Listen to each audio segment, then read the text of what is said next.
AH-64, on budget and on schedule. Military acquisition is broken, crumbling, spastic, pick whatever term you wish, but the experts all say that many Pentagon programs are over budget and behind schedule. As the Government Accountability Office said in its recent report to the Senate Armed Services Committee, systemic problems both at the strategic and at the program level underlie cost growth and schedule delays. At the strategic level, DoD's processes for identifying warfighter needs, allocating resources, and developing and procuring weapons systems which together define DoD's overall weapons system investment strategy are fragmented and broken. At the program level, weapons system programs are initiated without sufficient knowledge about system requirements, technology, and design maturity. So when the good folks at Boeing held a briefing today on the Apache helicopter Block 3 upgrade, I was prepared to hear excuses, rationales, and papering overing.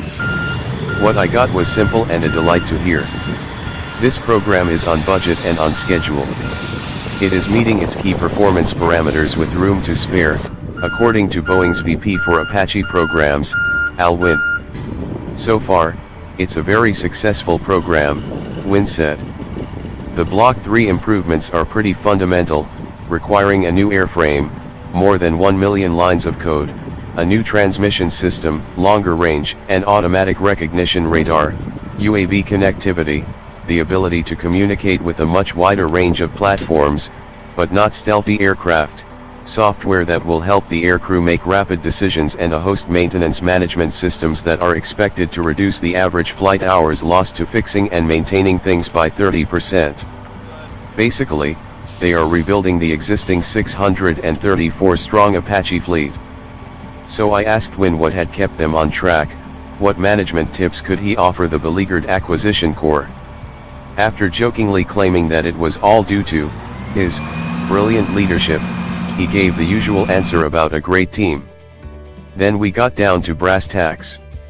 The program was able to rein in the requirements people. The program at one point was bloated with the usual list of requirements, everything a soldier might ever want in a perfect helicopter. A program control board at Boeing, as well as one set up with the Army, kept a vigilant eye on the requirements. And they called in one big gun to help get things made right, Army Vice Chief of Staff General Richard Cody.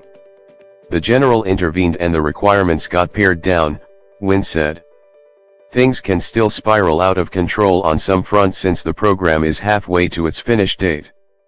But Cody gets weekly updates through the chain of command. And he is very close to this program. 1 week after the first test flight, Cody climbed into the cockpit and flew the first Block 3 chopper. Yes, there was a test pilot in the back seat, but Wynn swears the general flew the bird on his own. With someone like that watching their back, we bet Wynn has a decent chance of turning in a program on time and on budget. And won't that be, sadly, all too remarkable?